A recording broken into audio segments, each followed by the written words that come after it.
Hello guys, welcome to study skill success. काफ़ी सारे student NEET 2022 का एप्लीकेशन फॉर्म भर चुके हैं और उनसे मिस्टेक भी हो चुकी है। अब उनका क्वेश्चन ये है कि सर हमने मिस्टेक तो कर दी, क्या अब इन मिस्टेक की वजह से हमारा एप्लीकेशन फॉर्म रिजेक्ट हो जाएगा? क्या अब की बार हम नीट 22 का एग्ज़ाम नहीं दे पाएंगे? अगर ऐसा है तो इसका सॉल्यूशन क्या है? और एक और मोस्ट इंपॉर्टेंट क्वेश्चन कि क्या अब की बार करेक्शन विंडो सच में आएगी या फिर नहीं आएगी? तो इन सारे डाउट्स को आज की इस वीडियो में मैं आपके क्लियर करने वाला हूं। वीडियो काफी ज्यादा इंपॉर्टेंट है, स्पेशली उन स्टूडेंट्स के लिए जो कि एप्लीकेशन फॉर्म भर चुके हैं एंड उन स्टूडेंट्स के लिए भी जो अभी भरने जा रहे हैं, क्योंकि आपको पता लगेगा कि आपको कौन कौन सी मिस्टेक्स नहीं करनी है। ठीक है, तो चलिए शुरू करते हैं और सबसे पहले ये डाउट आपका क्लियर करते हैं कि आपकी करेक्शन विंडो आएगी या फिर नहीं आएगी। मुझे भी डाउट था लेकिन अब क्लियर हो गया है।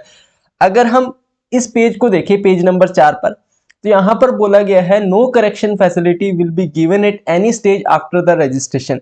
तो यहां से हमें ये लगता है कि एप्लीकेशन जो करेक्शन विंडो है वो नहीं आएगी। लेकिन जैसे ही यार हम आगे जाते हैं डेट्स, इंपॉर्टेंट डेट्स पर, तो यहाँ पर एक इंफॉर्मेशन दी गई है, correction in particulars to be initiated later on the website. तो यहां से क्लियर होता है कि आपकी करेक्शन विंडो की जो फैसिलिटी है वो नीट की ऑफिशियल वेबसाइट पर अवेलेबल करवाई जाएगी। हाँ, अभी तक उसकी डेट नहीं दी गई है, लेकिन डेफिनेटली हम ये बोल सकते हैं कि आपकी करेक्शन विंडो जो है वो आएगी। तो ये बात तो आप जो डाउट हो रहा था, जिसकी वजह से हम परेशान हो रहे थे कि ये करेक्शन विंडो नहीं आएगी, तो वो अपना क्लियर हो चुका है कि अब की बार करेक्शन विंडो आने वाली है। कब तक आने वाली है इसकी कोई भी इंफॉर्मेशन नहीं है। ठीक है, अब बात करते हैं कौन कौन सी मिस्टेक्स जो कि हम कर चुके हैं या फिर आगे करने वाली है, या फिर जिन मिस्टेक्स को हमें अवॉइड करना है। सबसे पहला, ओनली वन एप्लीकेशन फॉर्म। काफी सारे स्टूडेंट क्या करते हैं, 2 से 3 एप्लीकेशन फॉर्म फिल कर देते हैं। तो ऐसे में क्या होगा, आप जितने भी एप्लीकेशन फॉर्म फिल करेंगे वो सारे के सारे रिजेक्ट हो जाएंगे और अब की बार आप नीट 22 का एग्जाम नहीं दे पाएंगे। तो सिर्फ आपको एक ही एप्लीकेशन फॉर्म जो है वो फिल करना है। अगर ये एप्लीकेशन फॉर्म आपसे गलत फिल हो गया है और आप रिस्क नहीं लेना चाहते और इसकी जगह एक न्यू और फ्रेश एप्लीकेशन फॉर्म फिलअप करना चाहते हैं, तो जिस ईमेल आईडी को और जिस मोबाइल नंबर को और जिस मोबाइल नंबर को इसमें आपने यूज किया है उसको दोबारा से आपको यूज नहीं करना है। एक अगर अलग से ईमेल आईडी और मोबाइल नंबर को यूज करके आप अपना दूसरा एप्लीकेशन फॉर्म जो है फिल कर सकते हैं। ठीक है, तो ये रहती है अपनी पहली मिस्टेक। दूसरी, ईमेल एंड मोबाइल नंबर।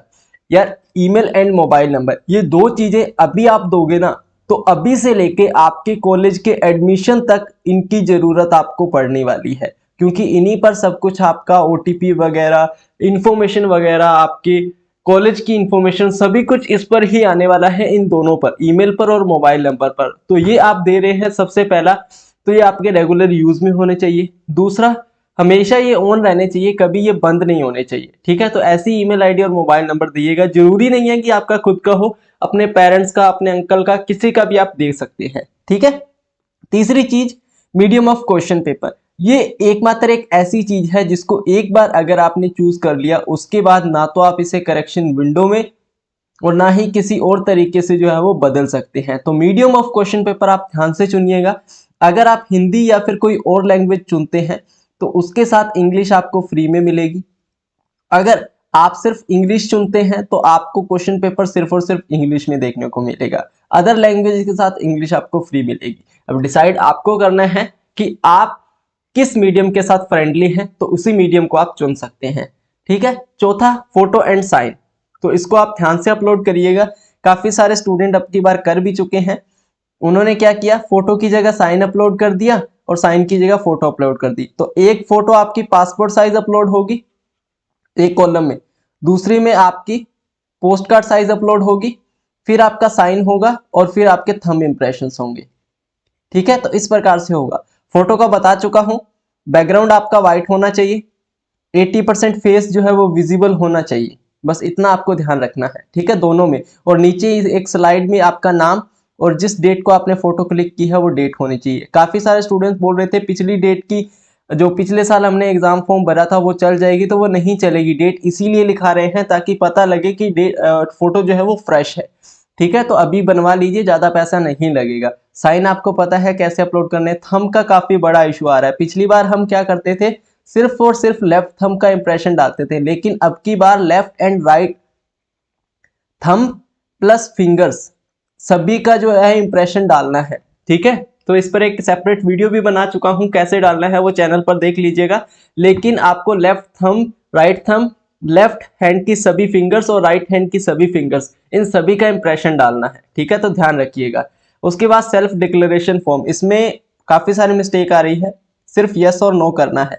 तो अगर आप JNK के कैंडिडेट्स हैं, जम्मू एंड कश्मीर के कैंडिडेट हैं, तो यस कीजिए, अदरवाइज नो कीजिए, आगे बढ़िए। बस इतना सा ही है, ज्यादा कंफ्यूजन इसमें आप क्रिएट मत कीजिए। ठीक है, कास्ट सर्टिफिकेट, आपका जो कास्ट सर्टिफिकेट है वो फ्रेश होना चाहिए। SC ST को छोड़कर, SC ST का अगर आपके पास है तो वो बार बार रीन्यू नहीं होता है, सिर्फ एक बार ही रीन्यू करवाना होता है। इसके अलावा SC ST का जिसका भी आप सर्टिफिकेट लगवा रहे हैं कास्ट का, वो सेंटर का होना चाहिए, स्टेट का नहीं चलेगा। OBC और EWS को लेकर अब की बार एक नए रूल आए हैं। नए रूल ये है कि आपका जो सर्टिफिकेट है वो 1 जनवरी 2022 के बाद का होना चाहिए। इससे पहले का है तो ये वैलिड नहीं माना जाएगा।